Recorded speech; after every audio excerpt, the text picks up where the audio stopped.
Okay. Oh, good. All right. Start. Let's go. Hello, everyone. Welcome. We're just going to start in a minute as people join us. It's really nice that everyone's joined in.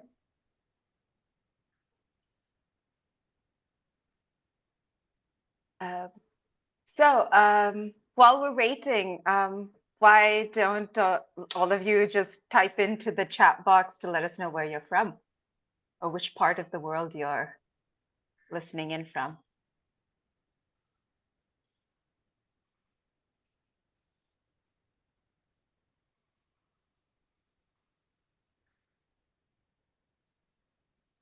Hi, Rob. Hello, Sohi.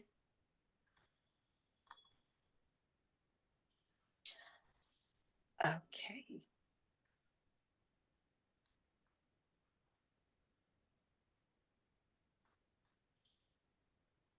All right.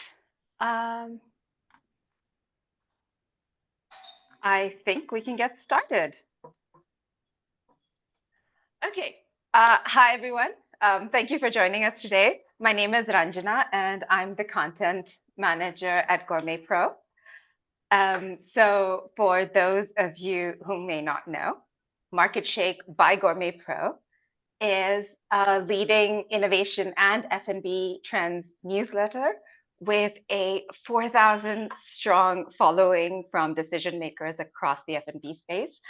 We cover market trends, consumer intelligence, competitive landscape, and insider knowledge shared by experts from the food and drink industry.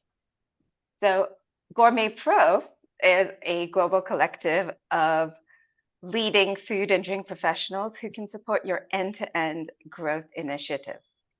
And our collective comprises 150 local experts across over 30 countries, most of whom have supported some of the leading companies and organizations across the world. So I'm extremely pleased to kick off today's AMA session with our distinguished panel of experts, Phaedra Ruffalo, Dan Follese, and Raphaëlle O'Connor. Over the course of this last quarter, I've had the honor of speaking to each of them about various facets of innovation within the food and drink industry. And you've seen the results of these conversations as interviews on Market Shake. And today you have the chance to interact with them yourselves and ask them your questions. So without further ado, let's get to know our experts. Phaedra, could you kick things off, please, and tell us a bit about yourself and your experience, followed by Dan and Raphaëlle. Yeah, absolutely. Thank you so much. Hi, and thank you for having me today. I am thrilled to be here with my esteemed colleagues, Dan and Raphaëlle, as we delve into the dynamic landscapes of taste, trends, and transformations in the food and beverage industry. I'm Phaedra Ruffalo, founder and CEO of Surge Innovators, a company passionately dedicated to bringing strategies and innovative products to life. Throughout my career, I've had the privilege of contributing to the success of several global corporations, including Mars, Trader Joe's, Heinz Kraft, Grupo Bimbo, Newlyweds Foods, and the American Egg Board. My roles in marketing innovation, strategy, business development, and insights have provided me with a rich and diverse experience in the industry. At Surge Innovators, our focus is on shaping the future of food and beverage through strategic development, market research, and innovation. From my early roles to now, I've collaborated closely with top CPGs, startups, and food service accounts. Our mission is to create products that are not only set trends, but also drive revenue and elevate the overall user and customer experience. I'm excited about the opportunity to share insights and engage in the discussions about exciting developments in our industry today. Thank you once again for having me. All right. Dan. Need to allow you to unmute me. Can you guys hear me? Yes. Okay, perfect. Thank you. I had muted just for a moment to cough and didn't want to interrupt you guys. So welcome. Thank you everyone for participating with the I am Dan Follese, operating Food Trend Translator.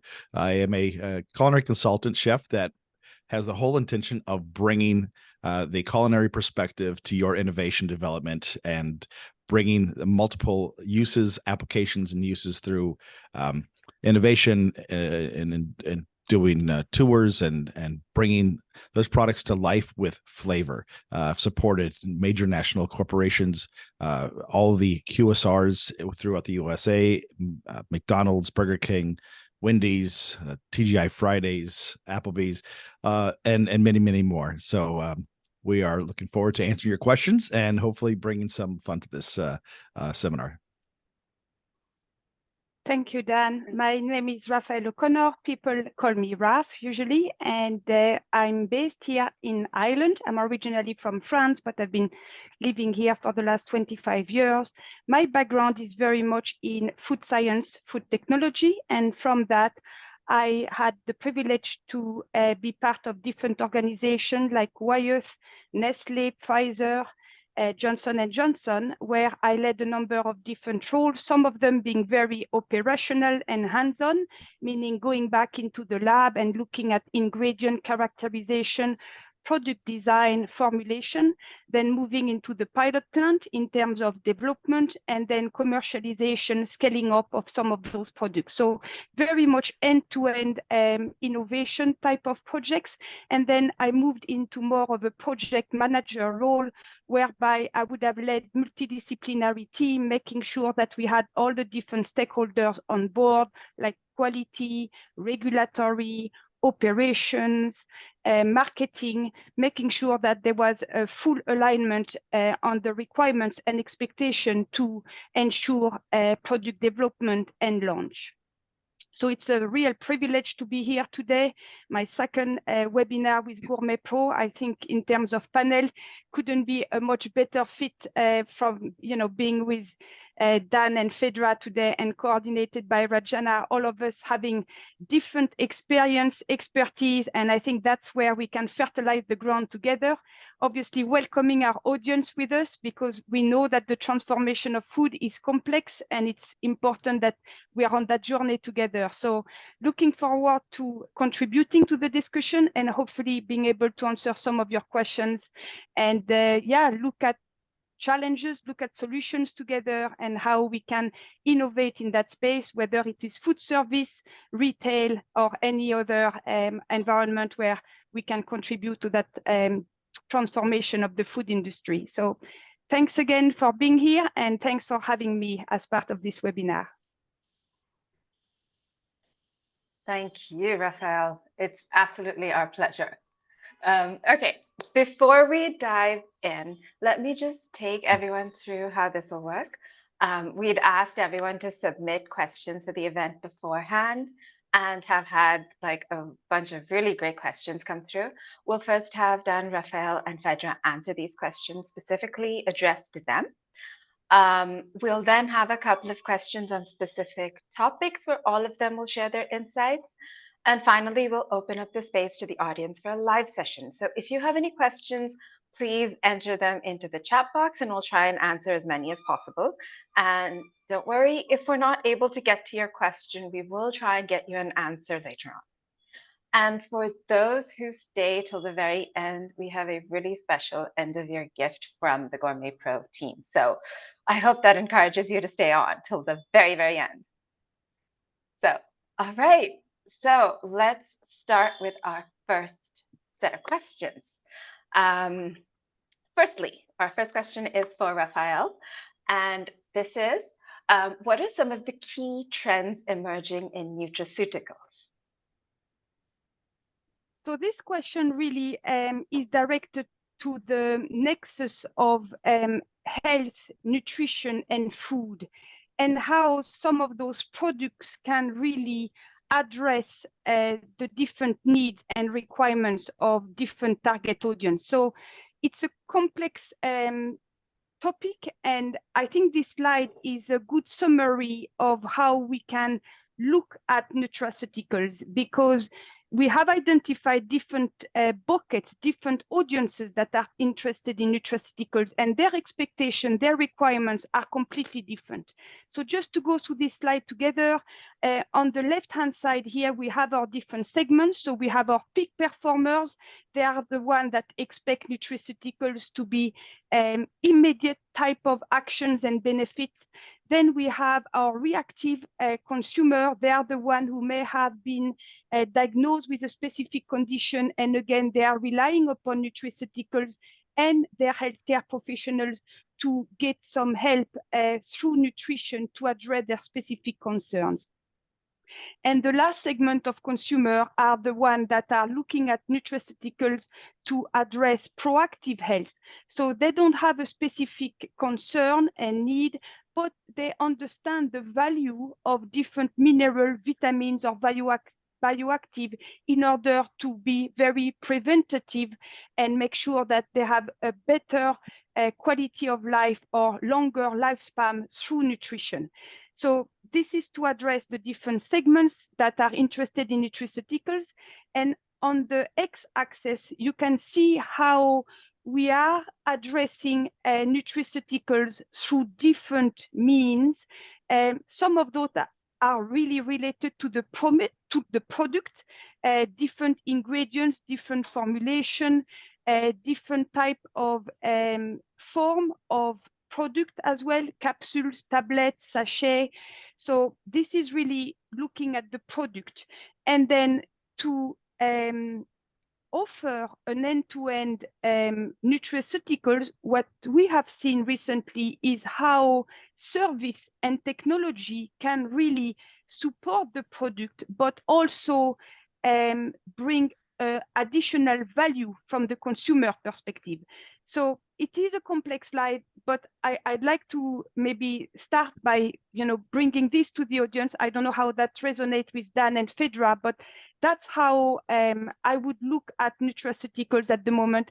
Very important to understand the different segments that are interested in nutraceuticals and how the specific category is actually going beyond the product, looking at tech, looking at services to make sure that the offering meets the requirements and the expectation of the consumer. Right. And if you, Thank you. I love to that. Years ago there was a program, and I'm not sure if it's still in existence, but you could actually send in samples of your blood, and they would give you a personalized nutrition, whole diet plan for you.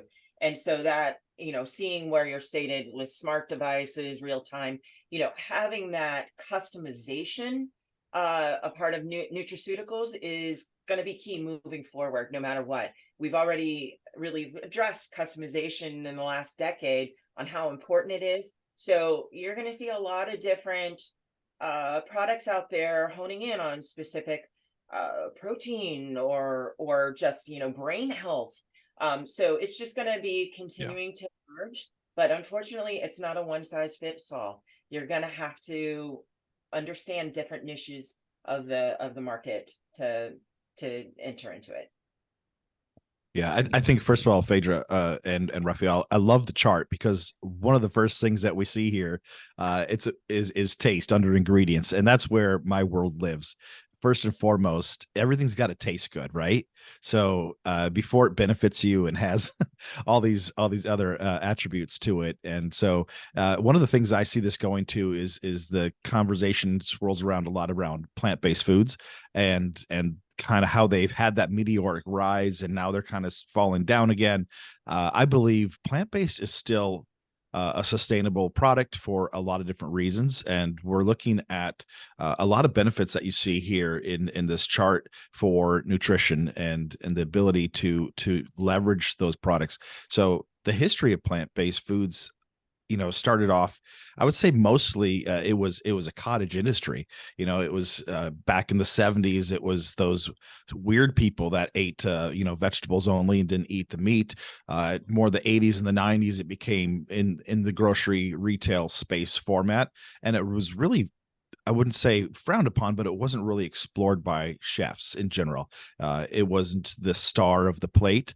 And so, when in 10 years ago, as some of these new faux meats and alt products came out, restaurants and consumers as well gravitated toward them rather heavily because there was something that they could recognize, and it had the visual looks of what they wanted to eat. And then back to the point of this personalized nutrition and offering, benefits of it, it turned out, hey, not all those ingredients are so fantastic for you.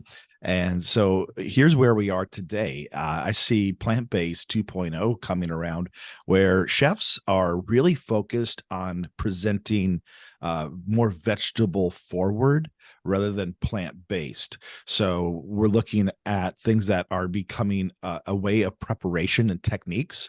Maybe it's roasting, maybe it's a special piece of equipment that you have in the kitchen to help develop that. And when I say kitchen, we could be talking the manufacturing plant as well in operation and throughputs, but it's going to take some ability to deliver more recognizable ingredients that are more from the earth rather than chemicals and things that are going to help create and simulate meat-like protein. So protein is also a very big part of that. So I see a lot of these pieces really coming together and becoming very, very cohesive in order to make personalized nutrition a part of something that is still trending.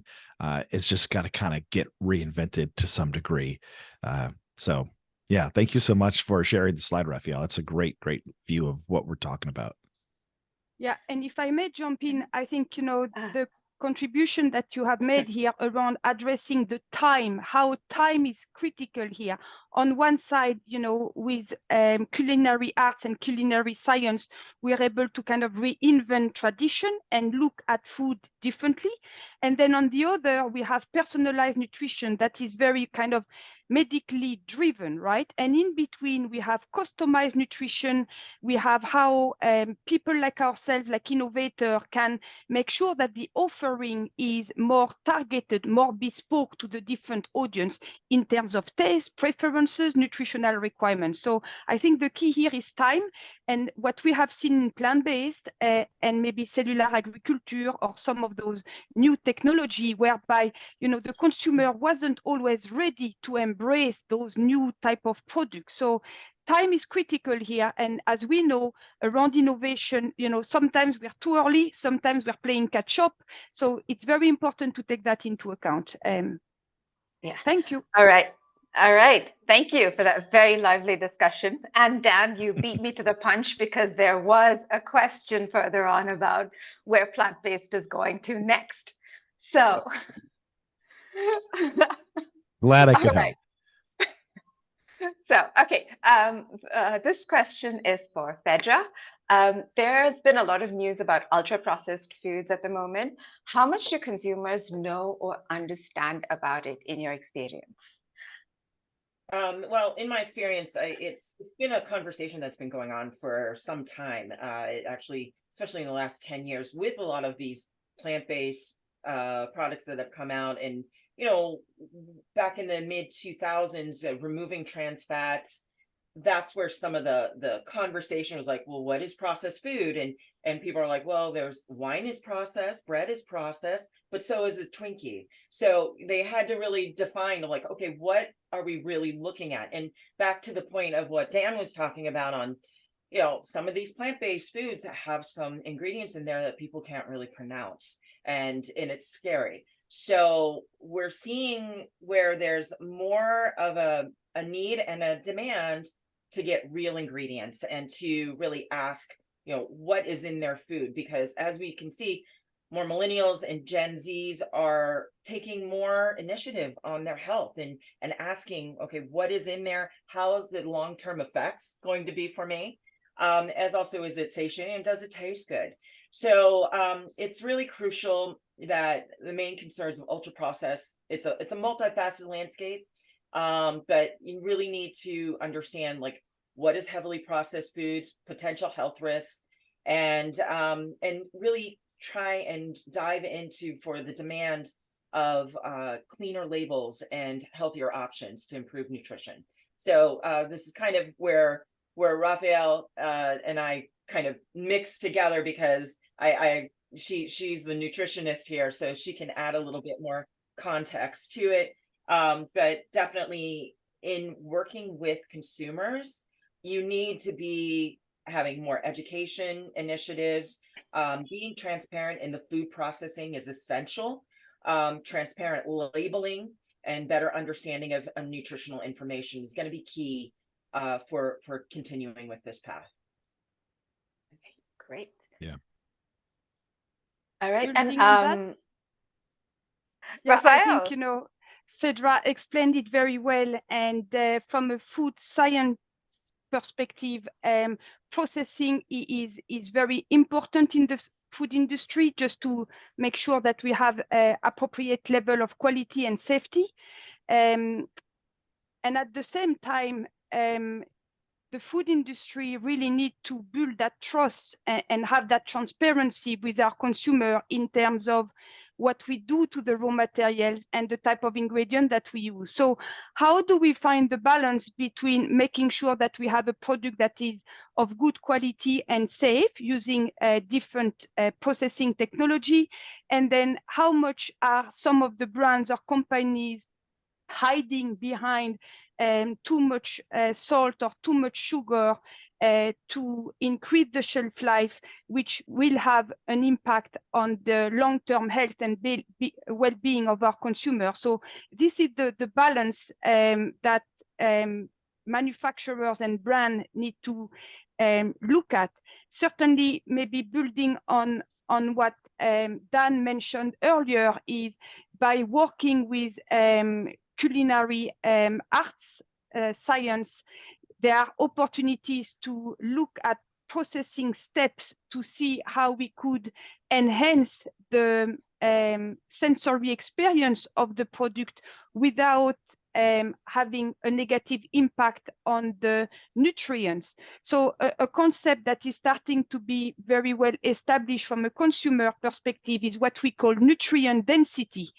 And you know, how much vitamin, how much mineral is actually in the type of product. So there are a number of different apps that are really starting to be quite detailed and sophisticated in the analysis of the ingredients, the analysis of the label, to maintain that transparency with our consumer and to make sure that, you know, there is trust in the quality of the product that are out there on the retail shelves. So that's my understanding of it. What is very important here, as Phaedra mentioned, around the communication and the education of our consumer, because as we know, perception is reality. So there is an obligation, a duty from people like ourselves to really not only adhere to the regulation, but to really communicate openly about the new products that are being launched. And certainly, you know, very important to kind of differentiate processing versus ultra processing. And where is that tipping point? Where is that acceptable middle ground here? Plant-based is an excellent example because, you know, initially there was a lot of push from the industry to try to bring the consumer on board and how much healthier those products were. But when the consumer engaged with some of the brands, when they looked at the label, you know, it wasn't a clear alignment. There was friction. And I think that created some kind of confusion and probably damaged this category. So let's kind of, you know, I suppose, collaborate, work together to look at how we can make sure that the type of products that are being launched are certainly of good quality, good safety with acceptable shelf life, but by looking at the ingredient list and the processing method very carefully to make sure that we extract maximum value out of the raw material and the ingredients that are used. And I think maybe in your space, Dan, you know, in the food service, the products are usually a lot fresher. So, you know, there is an awful lot to be learned there from the work that you do to kind of enhance the the nutritive value of some of those products, but also looking at those methods that you use that might not be as familiar or as well established in the manufacturing space. And if I could add, a great example of this is fermentation. We're starting to see more and more movement on the terminology fermentation where people can understand that because they understand sauerkraut, they understand kimchi to some degree, depending where you are in the world. But the added benefit is that they know what this probiotic, prebiotic, postbiotic really is coming from, because gut health is really emerging as well as brain health. And so all the biotics, they are getting more and more attention. But about 10 years ago, you would just take a pill, and that kind of scared people. If people know how to feed their nutritional, get more nutrition from food, they'll be more open to trying it out. So by using terminologies like fermentation, which has been around for centuries, that's something that they can really get behind, opposed to ultra processed foods. So, Dan, you want to add some more? Yeah. I was just going to comment real quickly what Raphaëlle was commenting to in the control of in restaurants and having more flexibility. We've also worked on some really fun projects where taking natural ingredients and replacing the chemical or the flavor house ingredients. Butter is a great example of this. Fat adds flavor, first of all. And when you cook butter longer than your typical use, and I had worked with a food scientist in another plant who had been in control of the vegetables. So we're still on plant-based, right? And he had never cooked butter down to the point of browning, of true browning. And so it was an eye-opening moment for him to realize if you just take butter in the plant and bring it to that certain level, it browns, the fats and the milk solids convert, and they create way more flavor and depth of flavor. And so their buttered green beans all of a sudden became these amazing buttered green beans, and they had a cleaner label and they had more flavor. And you could even call out, because brown butter is a trending buzzword, so that helped the marketing team out as well on their packaging. So creating a brown butter sauce on green beans was a simple example of how you can actually do exactly what you're speaking to, Raphaëlle: more nutrients, more cleaner label, the innovation side of it to Phaedra's perspective. You can bring all these things together and working cohesively, you can create some really, really dynamically good tasting products. All right, great. And speaking of taste, this is a great segue, Dan. So the question to you is, as people become more adventurous with food and interested in traditional and ethnic foods, how can flavors from these cuisines be incorporated into mainstream menus? Yeah, I love this question because there's such an easy way, I believe, consumers are willing to try ethnic flavors that are traditional and authentic, and that format, that vehicle for delivering that, it is, at least often here in the US, is in sauces and condiments and a way to dip and spread, because you get to use a traditional preparation of the proteins or even the carrier of the vegetables, the breads, whatever you're going on to. I find sauces are a great vehicle for doing this. McDonald's has released a Mumba sauce, right? Here in the US. I don't believe if they did it internationally, but it's just a sweet, spicy, tangy, kind of tomato-based sauce for dipping. And, I don't think anyone here in the US knows what Mumba means, but they're going crazy for it. And so, it sounds like it could be something from another area. It could be ethnic. It could not be. It's a kind of a gray area, but they did a really good job with that branding, that name. And so that sweet, that spicy way. So for me, sauces are probably the easiest way to incorporate international and ethnic flavors into your menu. Okay, thank you. All right, I think we'll move on to the next section, where we have a couple of topics and we'd love to get all of your opinions on them. So the first one is on sustainability. So sustainability is going to be one of the defining macro trends for this decade. In your experience for each of you, are consumers actually concerned about this, and how have you seen this manifest or not? Yeah. Raphaëlle, would you like to? Oh, sorry. So sustainability is certainly a topic where our younger generation are really to put a lot of emphasis on, and thankfully regulations are also addressing this area so that we can somehow protect our planet and our resources. From a consumer perspective, I think the expectation here, it's initially what's in it for me, and then what's in it for the planet. So very important to make sure that the manufacturers and the brands are addressing sustainability, but also meeting the demand and the expectation and the requirement from a consumer perspective. So, people are starting to be more aware of some of those sources, origins of the raw material. There is an awful lot of work as well around the packaging of some of those products.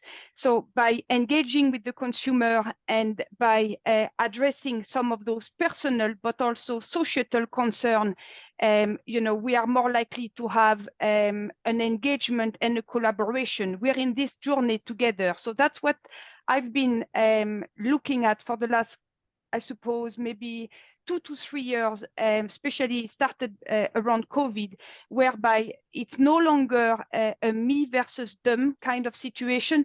We are in this together. And whether it is from a product perspective, but also very much communicated through the label, this kind of path and journey that we're on. So a big area for innovation, a big area for continuous improvement, initiative that companies are addressing, and really trying to understand the end-to-end supply chain and value chain, and how sustainability can be looked at in many different aspects, or not only could be, must be looked at in all those different aspects.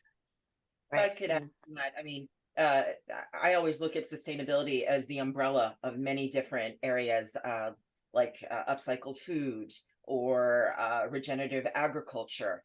And that's where I'm seeing more and more people are getting more honed into those words, even though they know it's a part of sustainability, because that way we're seeing some products that are going out, and that's their mainstay of, okay, upcycle foods, where we're recreating a product that came from cacao beans, and the fruit from cacao fruit, we're making it into a prebiotic soda, or taking grains that from beer and they're repurposing it and making bread out of it. So that's the way from a processing sustainability opportunity. And then from regenerative agriculture, we're seeing some more interest in farming techniques. This goes back to the old ultra processed foods and where does your food come from? So it ties in really well.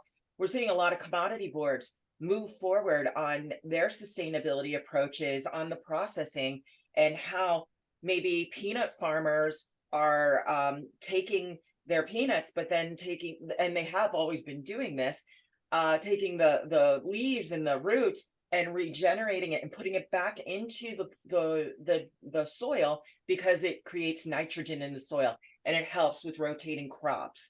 So we're seeing more messaging out there on different ways to really help be sustainable, and that's the messaging that just continues to keep coming forth. And you're going to see more and more, especially the younger generation, asking about that, asking about their packaging. Is there a recycling opportunity with packaging above a CPG afterward? So it comes in many different areas, but it's exciting. Yeah, I was going to just add on to that real quick, Phaedra. You touched on a lot of things that are culinary centric, and so not to repeat any of those things. So prior to pandemic, this was a really, really, really strong subject. As a matter of fact, I was on a panel up in Napa Valley, and this was one of the things that was just so top of mind. And then, of course, the pandemic came. A lot of that kind of fell aside because we had to use single-use products and items, and it became a little bit more challenging on certain items, deliveries and takeouts. And so I see, at the core of culinary, this sustainability item has actually been a part of food development and foundational flavors. A chef has as he preps products and makes stock and sauces, they throw the bits and ends of celery and carrots and onions into a pot. And so sustainability is at the core of culinary always. It's when you start getting into manufacturing and you start doing things. I see opportunities in sustainability. Sometimes, it's that trim, it's that waste product that is just being able to capture that. If you observe the plant and you see something being sliced to a particular shape, if you're able to take that trim and then convert that into maybe something else that's of a like product, that's a great way for not only your profits, but also delivering something new and innovative to your customers. And at the same time, you're sustaining and reducing a whole lot of other things along that chain. So that's where I see that going, along with spent breads and upcycling all those different products. There's a lot of really cool things happening with reusing and upcycling. So I think those are some great places to look at. Yeah, and isn't short If I ribs may- a perfect example of that too? Years they were throwing away that part and they remarketed it short ribs, and now short ribs are Short ribs, yeah. Listen, cuts of meat, offal, things like that are having a resurgence. So it's that nose to tail movement as well, is to some degree, I would say, falls into this mindset of sustainability and leveraging everything and finding, this kind of goes back to flavor and ethnic uses as well, because traditionally a lot of those unpopular cuts were being used by other cultures, and they were eating them on a daily. And so there is a search for those types of meats and products, and leveraging them, to have, like maybe a tongue taco, which is very popular in Mexico, but it's not so popular in the States, and then once people actually get a taste of how incredibly tender that particular cut and product is, it's like, why have we been throwing that away all along, right? So there's a good resurgence of this in a culinary way, and I believe a lot of the culinary preparations are going to be influenced and inspired through the searching out of more ethnic cuisines. Go to your markets, go to your food trucks, go to those independent operators that are bringing mom and grandma's recipes to life in an exciting way, and you'll see sustainability happening right there on your plate. Great. All right. Yeah. Okay. Sorry. We have. Can I just Sorry, come in Raf. one more? Okay. Because, based on what Dan said, I think, we heavily rely on culinary arts and culinary science to change that perception, that narrative around waste, which at home, we call it leftover, and yet we all have a natural instinct to, use those again, right, in a slightly different combination. And we know that a lot of those early trends and signals come from culinary art, culinary science, and from food service. So by helping us to, I suppose, reinvent leftovers, we have an opportunity as well to change that perception. And I think, it's just something I'd like to highlight, because it seems like maturing quite fast as well with some of the Michelin star restaurants and other food service chains out there, that we can actually repurpose all of that valuable material in terms of quality and in terms of nutrition. So yeah, I just want to back what Dan and Phaedra said, Ranjana. Sorry, it's Okay. it's a topic close to our heart, I think, at this stage, because it's really time that we look at that differently. Yeah, I completely understand. I think what we'll do is we'll skip ahead to the audience questions, and then we'll come back to some of these more lively discussions. So we have a question here. All right. So while plant protein is trending, however, pesticide residues, heavy metals become a key challenge. How can we overcome this? So, Raphaëlle, would you perhaps like to start out on this? So I think it goes back to that transparency and trust that the food and beverage industry really need to address very carefully, because our consumers are becoming very savvy, very educated, probably highly suspicious as well of what's happening in some of our manufacturing facilities. So I've seen some brands addressing this concern and launching the premium kind of selected type of products out there that are addressing those concerns. I think this is still quite niche, but very likely to become mainstream quite fast. And I think the regulations in some of those markets are changing and addressing that in a way that can be quite aggressive, right? So my suggestion to food and beverage brands and manufacturers out there are to really work very closely with their raw material and ingredient suppliers to look at some of those aspects of the food safety and food quality of their products. So it's a very important debate, and I like the idea of starting those conversations sooner rather than later. Some companies are a little bit more advanced, a bit more progressive. They're already actively engaging on that, but I would suggest that those are somehow part of innovation and product development, because it needs to be looked at, absolutely, for a more sustainable food system as a whole, right? So again, how do we get that that sweet spot, that point here where we can have a product that have good nutrition, but that are also safe for our consumer? Yeah. And to add to that, and we're going back to the sustainability question, is this is where regenerative agriculture really comes into play, because regenerative agriculture is all about really reducing pesticide use. So leveraging plants that can bring back nitrogen into the soil is going to be key for so many different crops down the road. So, you know, what Raph was talking about on getting with the raw materials, work with the farmers. We're seeing, I mean, coming from a lot of coming from a commodity board, we were highlighting our farmers, and we really encouraged our customers to have that interaction with them, to understand the full chain and what practices they were doing to make sure that they were reducing pesticide use, or giving their animals a feed that was healthier, and, you know, just taking it to the next level. So again, it's communication, and communication along the entire supply chain is going to be key. Right. Actually, there's a related question to this, sort of.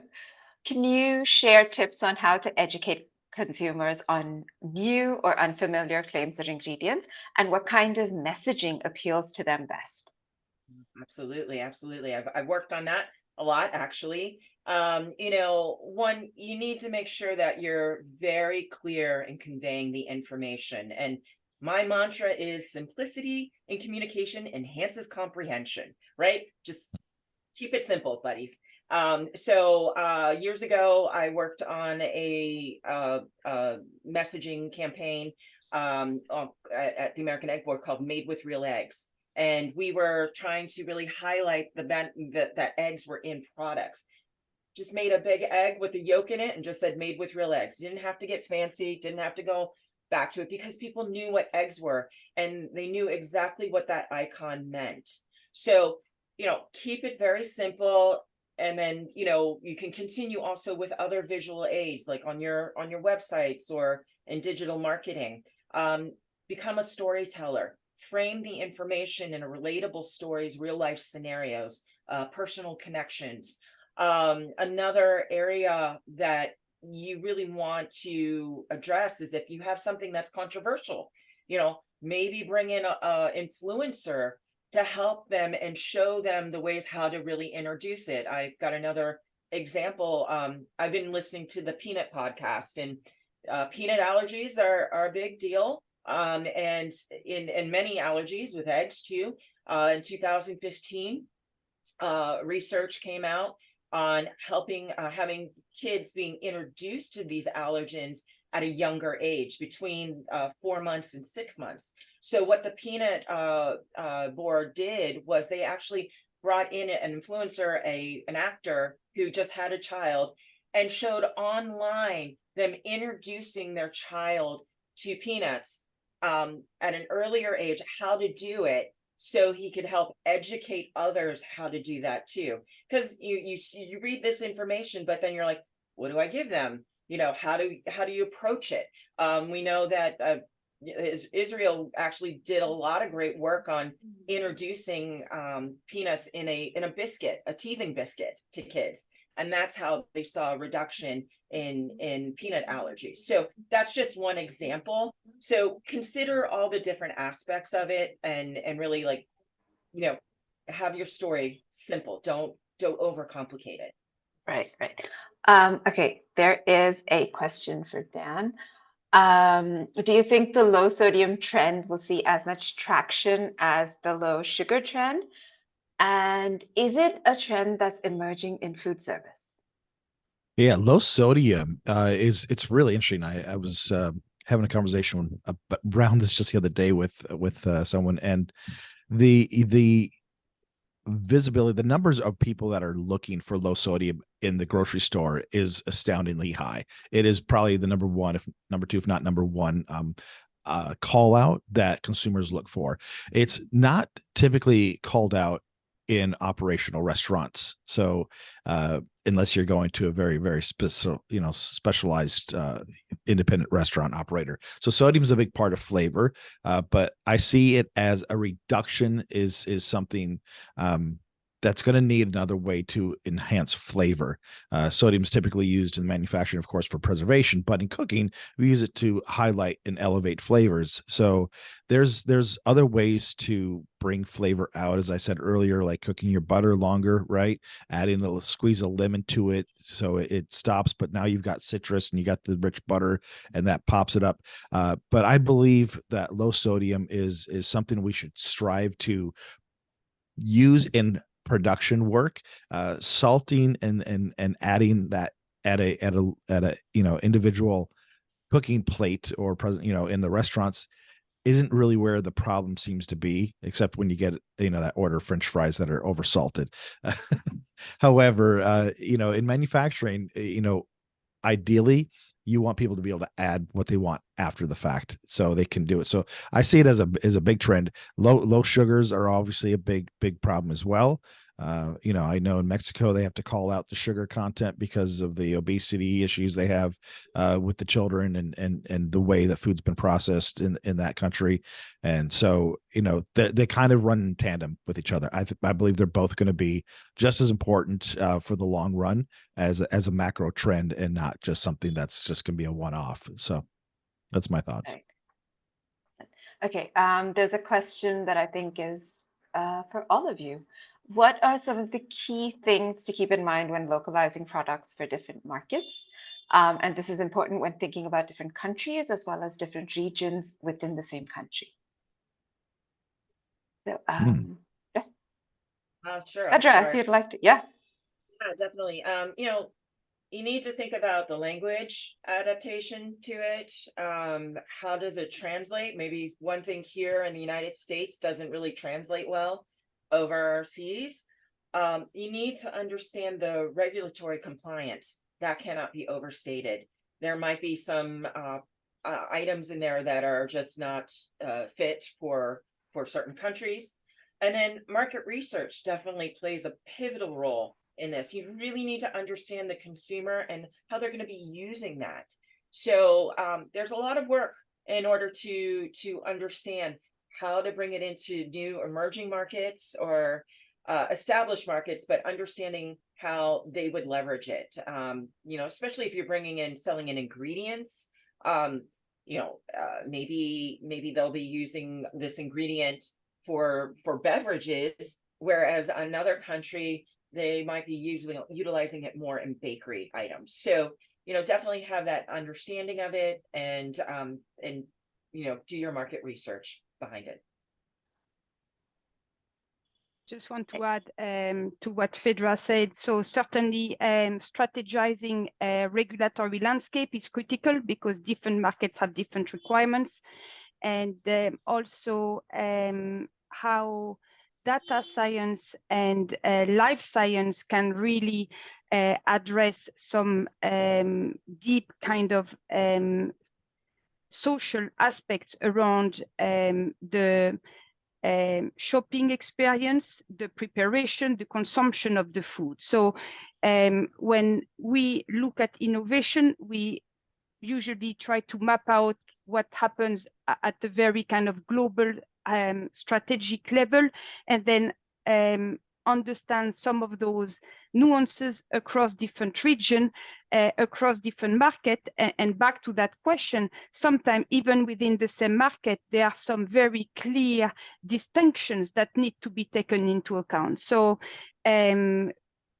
you know, a lot of market research, as Phaedra said, and probably a lot of testing as well. So part of the innovation process is really to look at consumer-centric innovation and value-added type of design. So different segments, different market, different regions, we would all have their own requirements. So how do you maximize and extract the value of those product development and innovation opportunities need to be looked at very carefully. And for me, the magic sauce is between social science like anthropology and ethnography.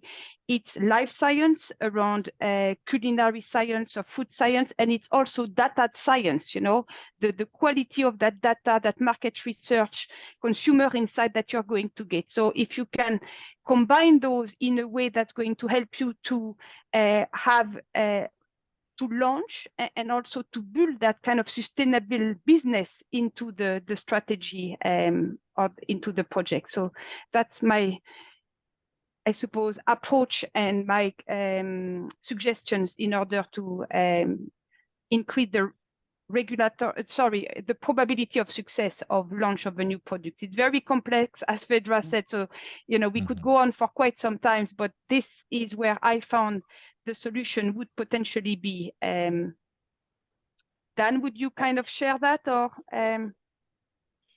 Yeah, I believe, you know, one of the things that I look at is, you know, who's preparing, where's this being cooked at, what restaurants are making these dishes, and what flavors are they coming up with, and then how do you translate that onto plates that consumers are actually going to eat and dine at. So there's in a larger, broader sense. So one of the ways and approaches that I have to that is doing that market research, as we're all saying, is literally going out and trying and tasting and taking a look at how people are cooking, presenting, and speaking about it. You know, you don't get a new ingredient launched into Starbucks until their baristas actually get a chance to play with it at a local store, right? So at least that's how it is in the US market. So you don't just go up to the corporate office and sell like you do traditionally to other operators. They give their product to a panel of baristas.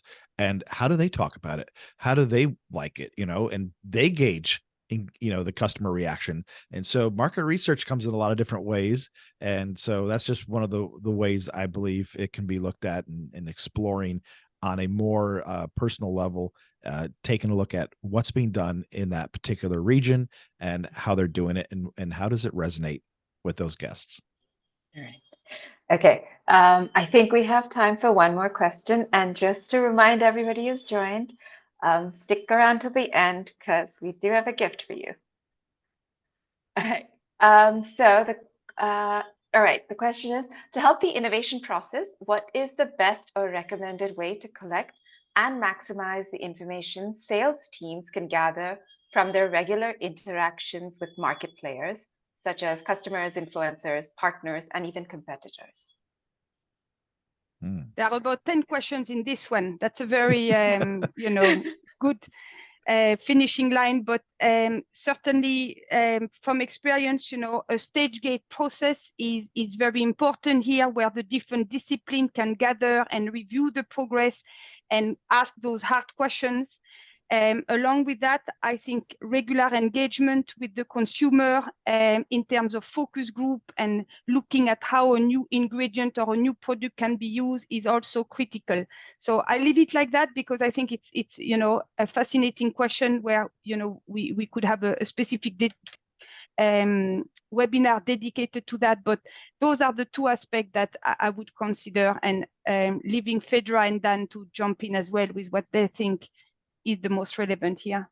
Yeah, this is a multifaceted answer because there's many different ways you can address it. From a market research standpoint, you could actually gather a couple of your customers with your sales team and create a consumer journey mapping.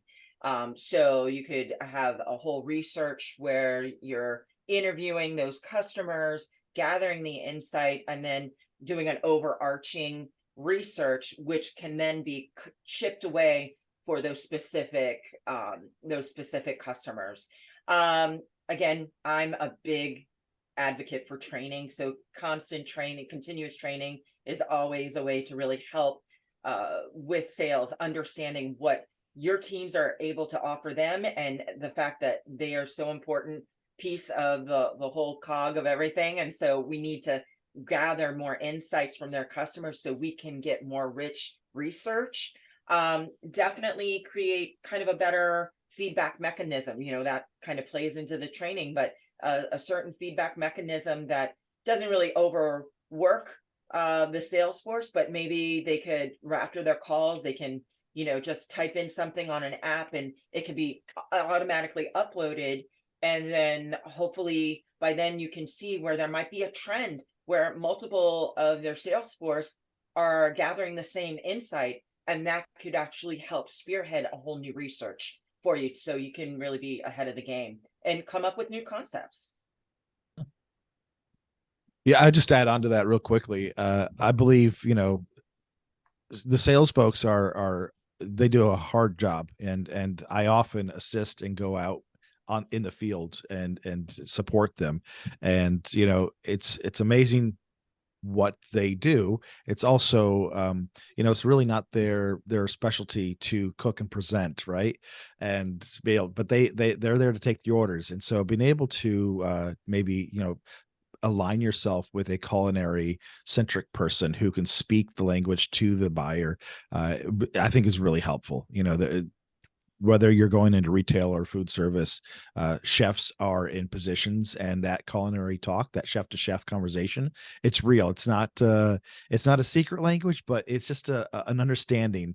And so when we do work on new projects or presentations of new ingredients and components to consult the buyers and the consumers, it really gives it that edge when they start bringing it in and being able to envision it either on their shelf or on their menu. All right, thank you. Okay, it really saddens me to say this, but we do have to wrap up. But thank you so much to all three of you. It has been a fascinating set of discussions, and I'm sure we could go on and on, but yeah, thank you. It is what it is. And before we wrap up, my colleague Paulina is going to take over and, well, give you a nice little surprise. Hello, everyone. Thank you so much for staying until the end. I'd like to just quickly share my screen, and we've thought about something as a thank you to everyone that stayed with us and joined us and were able to listen to the wonderful discussion of Raphaëlle, Phaedra, and Dan. It was a lot around trends, innovation, and so many wonderful insights from professionals that are in the industry with feet on the ground. So as you know, GourmetPro is all about bringing the right expert for your growth initiatives.